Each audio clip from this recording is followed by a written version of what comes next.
Yo, halo. Kembali lagi dengan Mobile Gaming Theory. Jadi, hari ini gue akan ngebahas kenapa sebuah tim yang mungkin sudah besar, sudah layak ada di panggung internasional bahkan, tapi ketika bertanding gitu ya, ketika bertanding itu memberikan performa yang mungkin nggak sesuai dengan harapan kita gitu. Eh, Mungkin sebagai konteks karena teman-teman tahu aku sekarang ngegarapnya itu game Wild Rift, mungkin kalian akan mikir, oh ini mau ngebahas tentang Persis gitu. Jawabannya nggak salah, tapi sebenarnya belakangan ini untuk konteks teman-teman gitu ya, itu terjadi banyak hal-hal yang mengejutkan di panggung turnamen gitu. Misal contoh performanya RRQ Filipin, kemudian ya Persis itu juga termasuk, kemudian Grand Final WCS final itu gitu yang mana Flash Wolf kena bantai 3-0 sama tim Flash gitu ya. Terus apa namanya Archangel gitu di scene AOV juga sama, yang tiba-tiba kalah sama tim dari Malaysia yang nggak punya skena kompetitif Wild Rift gitu. Nah, hal-hal ini mungkin di kalangan netizen gitu ya, itu membingungkan gitu. Kenapa bisa gitu? Kenapa gitu? Kenapa nggak bisa performa bagus gitu? Mungkin bahkan sampai ada eval yang berlebihan kepada player-player tertentu gitu di kolom komentar gitu. Nah, sekarang kita bahas gitu. Kenapa sih hal tersebut dimungkinkan gitu? Kenapa ada tim yang bisa juara nasional atau peringkat 2 nasional gitu ya. Tapi ketika masuk ke panggung internasional, dia performanya nggak seperti yang kita harapkan. Nggak sebagus ketika kita lihat dia di fase nasional. Atau bahkan nggak sebagus seperti yang biasanya kita lihat lah gitu sederhananya. Nah, untuk menjawab hal ini teman-teman, maka aku harus mengingatkan kembali gitu ya. Aku sudah pernah ngebahas hal seperti ini tuh berkali-kali sejak 2018. Aku sudah nge-share di beberapa video lain gitu ya, dan beberapa konten di Instagram sebuah prinsip ya, atau filosofi coaching gitu yang namanya performance triangle atau segitiga performa. Nah, segitiga performa itu intinya adalah strategi yang bagus itu hanya bisa dieksekusi oleh player-player yang punya basic yang bagus. Gitu ya. Ini contoh realnya misalnya yang dilakukan sama pelatih sepak bola kita Sinteyong. Sinteyong itu bilang player Indonesia atau atlet Indonesia di sepak bola itu bukan kalah skill, bukan kalah jago gitu, bukan kalah jago. Kalau main itu bisa ngimbangin sebenarnya. Tapi salah satu yang jadi problem itu adalah mereka bisa nggak bertahan selama 90 menit di lapangan.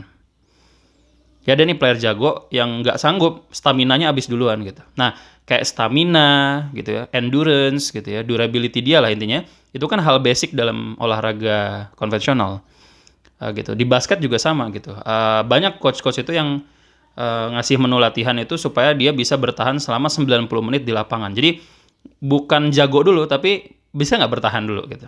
Nah itu namanya hal-hal basic. Jadi di e-sports tuh juga ada gitu. Tiap cabang games itu punya basicnya masing-masing. Coach itu udah ngerti gitu, kayak kalau misalnya CODM tuh apa, Free Fire apa, PUBG Mobile apa, AOV apa, Mobile Legend apa, Wild Rift apa gitu. Nah itu kita udah tahu lah gitu sebenarnya basic dari game yang kita lakoni itu apa gitu. Nah makanya biasanya tim itu akan mencari player-player yang udah beres di hal basic, sehingga dia tinggal diajarin untuk mengeksekusi strategi. Nah ini idealnya ya teman-teman ya. Nah tapi permasalahannya adalah ada yang mempengaruhi kualitas basic dari player. Jadi kualitas basic dia misalnya ya, kalau kita pernah main FIFA kan ya, FIFA, PES gitu ya, itu kan ada point overall dari player kan, kayak misalnya Ronaldo 95 gitu, Messi 98 misalnya gitu, apa namanya, Harry Maguire berapa gitu kan. Nah di situ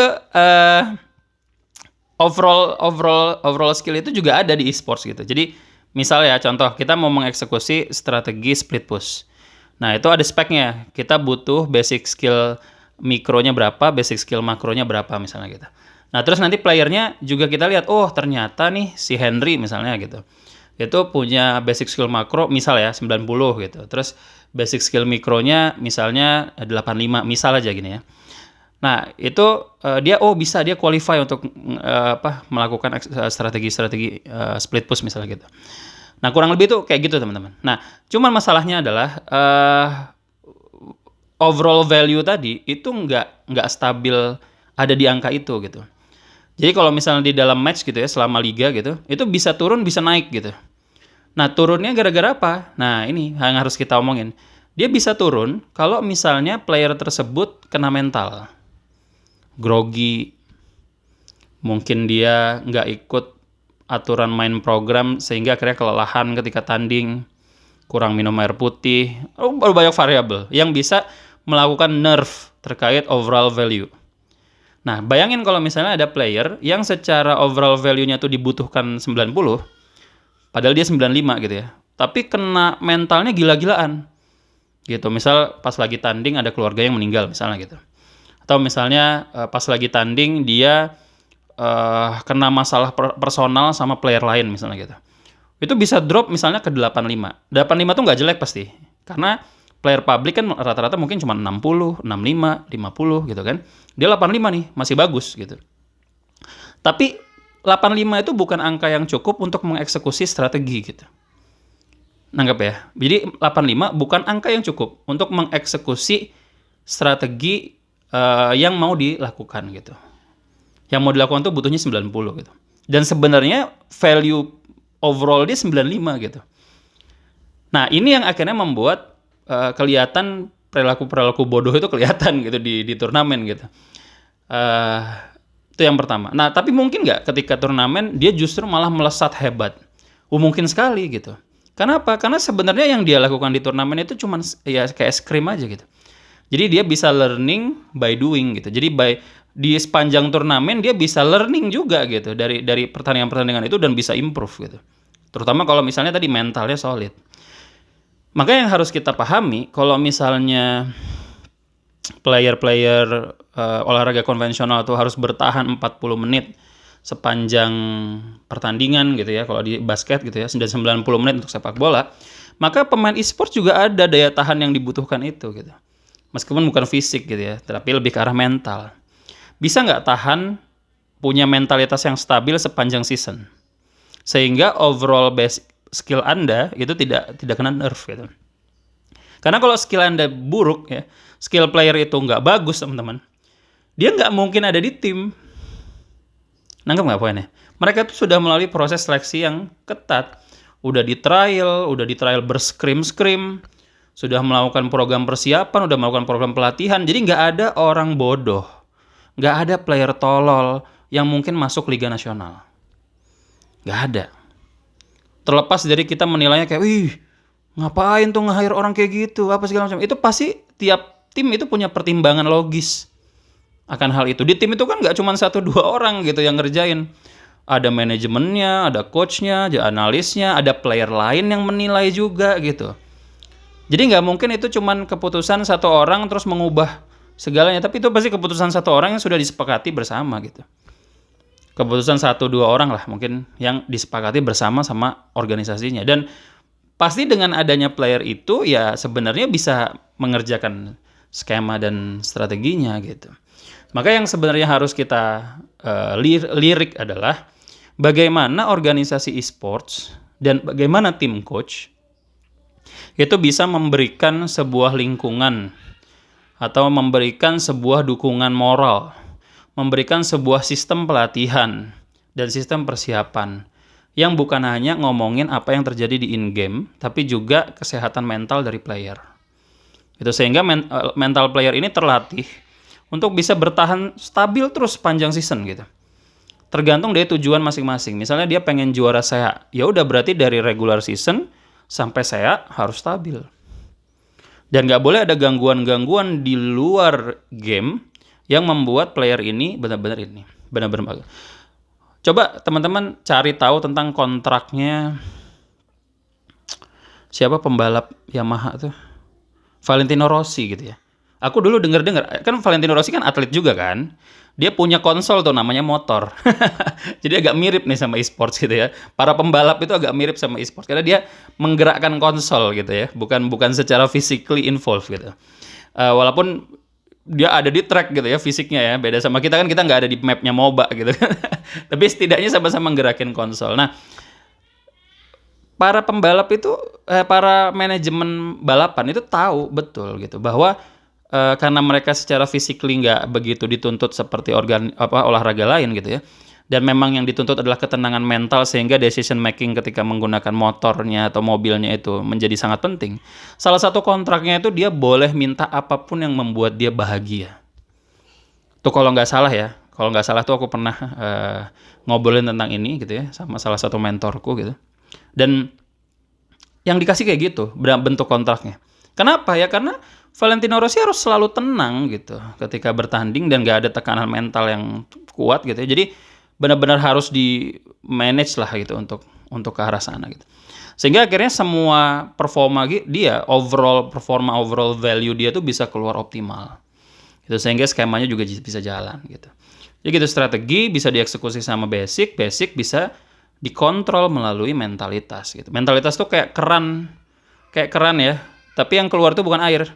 Tapi yang keluar itu adalah overall performa dia gitu. Nah itu teman-teman alasannya kenapa kok ada tim sebesar, contoh kemarin Flash Wolf lah yang kebantai 3-0 ya. Kita nggak usah ngomongin mungkin kayak Persis atau RRQ yang nggak nyampe ke final. Tapi kita bilang yang sampai ke final deh, kan itu udah pasti kuat kan gitu. Udah pasti tim hebat gitu. Tapi kok masih ada blunder. Untuk scene Indonesia, Echo sama Persis itu udah jadi dua tim yang udah nggak bisa lagi kita bilang lemah. Memang udah tim terkuat itu. Tapi kalian lihat bagaimana performa Persis di di WCS Finals. Dan bagaimana performa Echo yang waktu itu sempat di regular season tuh kocak banget. Bikin recall challenger gitu. Itu nggak mungkin mereka lakukan cuy. Nggak mungkin. Mereka udah ngerti itu gitu. Nggak kayak, wih goblok banget anak Echo, masa recallnya kayak gitu. Lu nggak boleh ngomong gitu. Coba lu yang main di turnamen. Pasti bukan hanya recall challenger. Blunder yang lu lakukan. Karena tekanannya tuh kuat banget gitu. Kayak The Black Horse misalnya nggak jadi juara. Tapi kita tahu akhirnya kan bahwa mereka main tuh dengan penuh tekanan. Itu main dengan penuh tekanan bisa masuk ke sampai peringkat 3 ya. Kalau peringkat 3 liga aja itu udah wah gila sih gitu. Maksudnya itu bagus banget lah gitu. Player-player kayak gitu tuh. Jadi makanya sebenarnya kita harus lebih objektif gitu dalam melihat sesuatu hal. Dan lebih meningkatin wawasan gitu. Kenapa mereka bisa kayak gitu? Ya karena itu gitu. Karena game itu bukan tentang tentara lawan tentara. Perang itu bukan tentang tentara lawan tentara. Itu ada kekuatan logistik negaranya, kekuatan organisasinya, kekuatan mentor-mentornya, kekuatan coachnya, kekuatan jenderalnya. Banyak teman-teman. Gitu. Jadi kita nggak usah kaget misalnya Flash Wolf kok bisa kalah 3-0. Padahal ya kalau kalian lihat di grand finalnya, Flash Wolf ketika grand final di negaranya, kemampuan disengage-nya tuh rapih banget. Dia tuh salah satu tim yang aku suka banget gitu, tim fight-nya. Disengage itu nggak mungkin kalau di Indonesia bisa serapih itu gitu, player-player Indonesia gitu.